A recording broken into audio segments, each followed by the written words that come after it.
What is your favorite Omegaverse manhwa?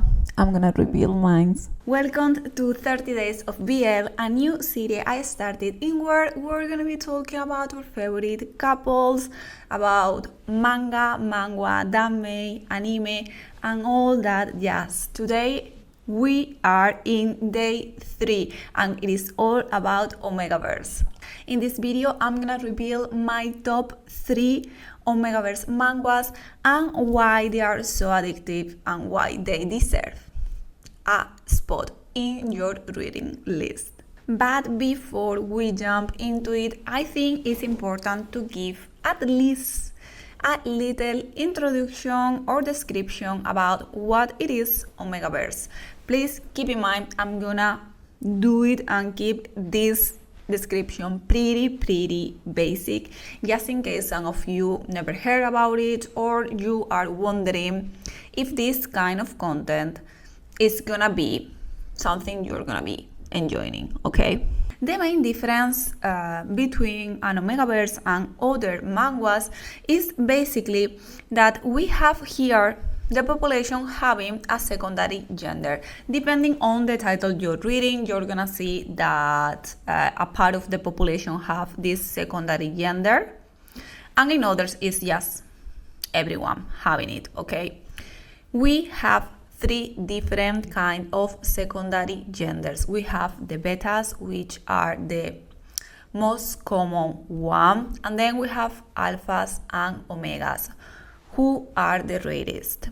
Again, depending on the title, in some you're gonna find that omegas are the rarest one among all of them 3, and in others you're gonna see that even though alpha and omegas are the rarest, they are kind of equal in terms of the amount of the people having them, compared to the total of the population. Again, depending on the title, but 3 different kind of secondary genders. And also here is important to know that what difference them 3 among this is basically that alphas and omegas have pheromones and they both go through root or heat cycles. In this case as well, omegas can get pregnant. It doesn't matter if they are women or men, they can get pregnant. So this will be like the pretty basic, okay, introduction for you to face an Omegaverse. Then obviously we could talk about the social status they have in society and how people are gonna perceive them depending on which their secondary sex is, and all the typical situation that we tend to face in Omegaverse related to which secondary gender or main lead or main character is. There is a lot to discuss here, but we're gonna keep that to another video. So if you're interested to have this discussion, get into more deep into the rabbit hole of Omegaverse, let me know in the comments and we'll do so in another video. Now that we covered the pretty basic of Omegaverse, let's gonna reveal my top 3 Omegaverse manhwas. And please let me know yours in the comments because I really want to know. My top 3 is filled with 3 well-known titles that I'm guessing that 2 of them could be in your top Omegaverse as well. At least one of them for sure. Starting with the first one of the list, which has my favorite trope in the Omegaverse world, and it is Alpha Alpha. Why I love this trope so much? I just love when love wins. That's it. I love when our couples go against what is supposed to be the norm and go against what society expects from them and let their love win. I just love it. I'm a romantic at heart, I guess. Obviously here I'm talking about define the relationship. Why I love this manhwa that much and why you should put it into your reading list. Well, apart from being an Omegaverse already going against the majority of the Omegaverse story where we have alphas and omegas as a couple, and again I'm saying like in general, okay, we have so many different manhwas with alpha, beta, like alpha in this case. Apart from that, one of the things that I know is gonna get this manhwa sold to you is the art. Like, look at them. The art in this manhwa is absolutely stunning. Both the main characters are so beautiful, so beautiful.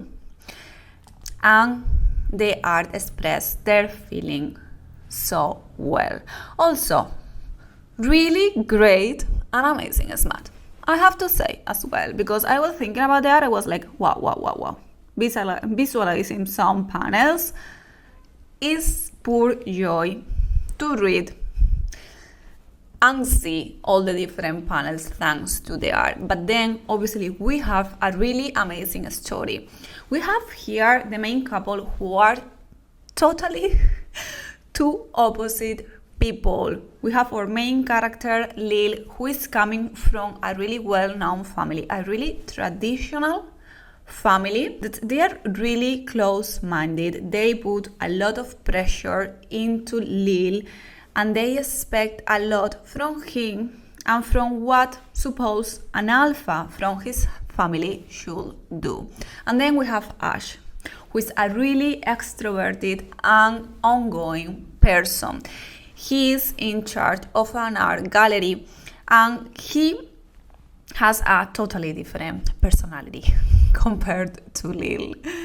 And I think it's pretty fun. And as you can imagine, with two people with different personalities, we're gonna face a lot of misunderstanding, okay, during the manhwa. But it is really lovely. You're gonna be rooting for them since the beginning. And I know, maybe for the majority of you, your favorite one here in the manhwa is Ash, but for me, it has to be Lil, like my poor baby girl.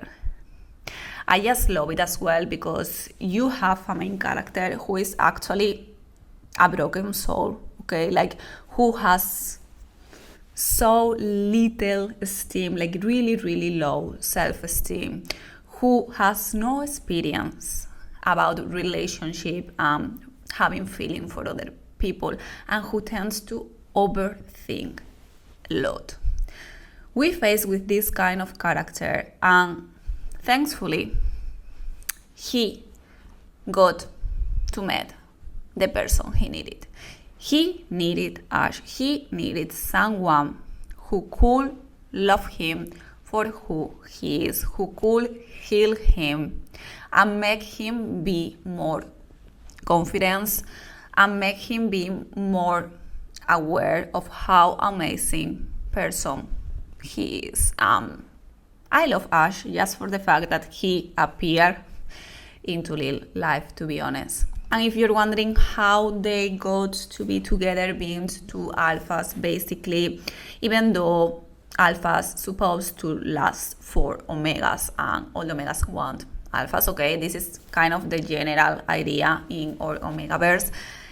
Lil didn't feel, the thirst after being with an omega. He didn't enjoy sex, so he got to start sleeping with alphas, following his doctor advice, and then he met Ash. We're gonna get to know that actually they met in the past.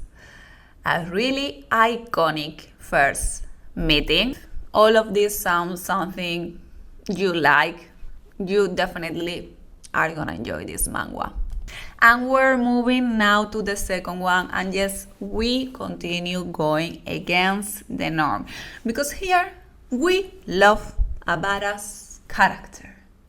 We love super powerful omegas. I'm talking about minmotionsyndrome. Why I love this manhwa that much? I guess we're going, as I said, against the norm, okay? Omegas tend to be these fragile and worthless creatures, which I hated a lot, that they tend to be perceived like that.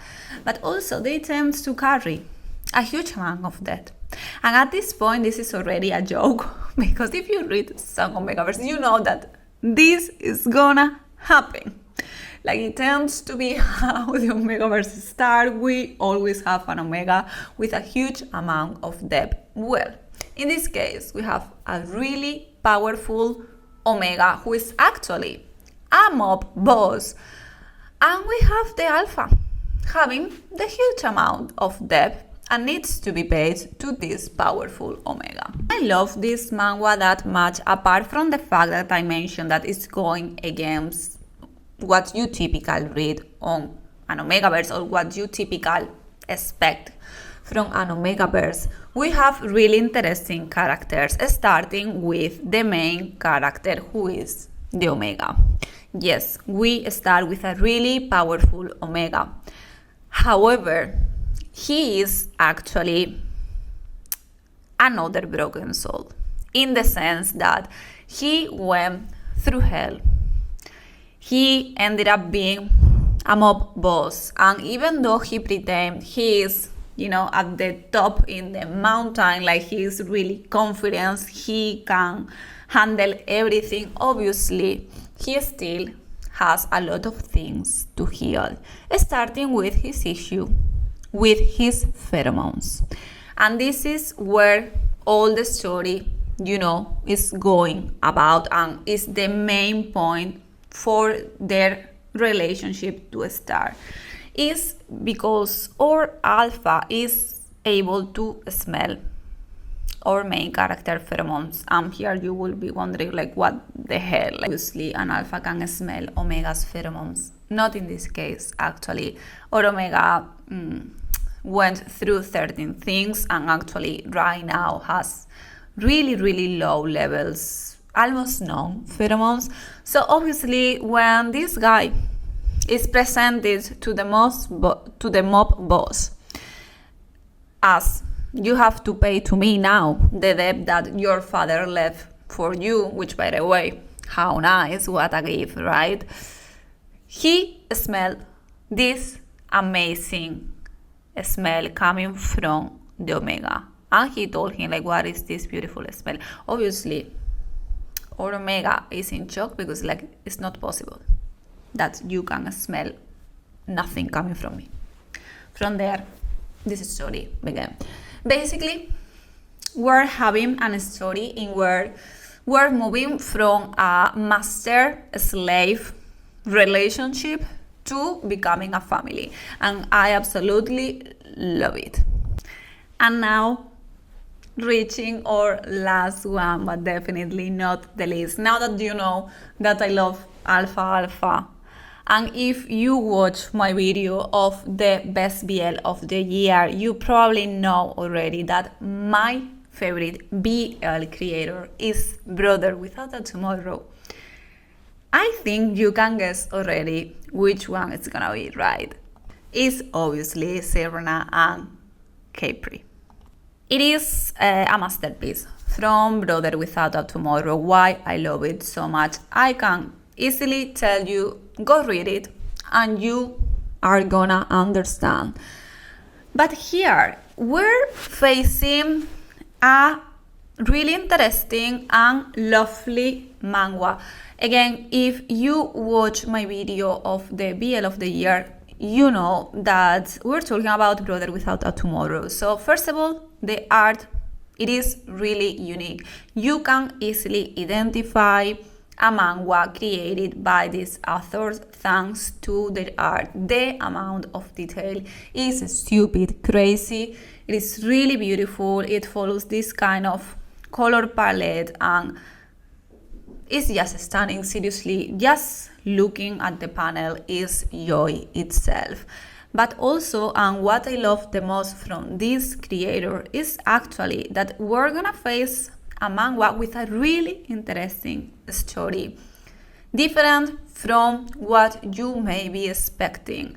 You're gonna get surprised, you're gonna get plot twists, and you're gonna actually be reading so focused that you're gonna forget your surroundings. At least is what happened to me. And this is what I love the most from this BL author, is that the stories are really, really well written. The characters are complex, which I love in my manhwas. Also, it has another of my favorite trope, which is enemies to lovers. So again, yes, love continue winning against all the odds. This case is even more different because even though our main couple are both alphas, our main character, Theo, is actually gonna be able to get pregnant. Maybe you are wondering, like, how? Like, how is that possible? That an alpha is gonna get pregnant where? Well, in the case of Theo, he's coming from this well-known family and powerful clan from his kingdom. And some members of their family are being chosen to have the ability to get pregnant. And for being able to have them pregnant, it is needed a really worthy Capri. It's the one that is gonna take the role to inseminate them, in this case, Theo. As you can imagine, all the rest of family in this kingdom, everyone really wants to be able to get that position of Capri, because you're gonna be part of this well-known and powerful family. You are doing a really important role. Okay, well, destiny play its card, and the one who is gonna actually be doing that role is gonna be Theo's mortal enemy, or I will say Theo's country mortal enemy, who is Siram or Seth. Yes.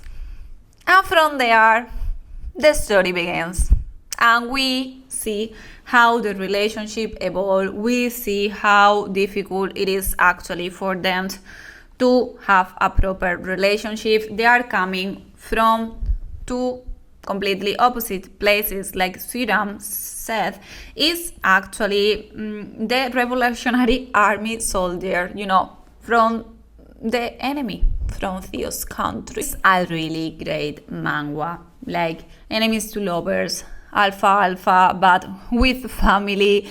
We could see how, even though they supposed to be mortal enemies, how they started to be attracted to each other, how it doesn't matter from where you're coming. When you find your person, nothing else is gonna matter. And all the different plot along the story is really cool. It's not only about their love relationship. We also have like different things happening in terms of political moves and yada yada. So it is a really great one to give it a go if you want to read something different. And these are my top 3 Omegaverse manhwa. I would really love to know, what do you think about them? Have you read them? And please share with me your favorite ones, because I want to add new titles as well to my list. Maybe I already read them, maybe I haven't. So let's share among each other, because that's why I created this series, to get to know each other better and to get the best from each other. With that, hope you're having an amazing day, and see you in the next video.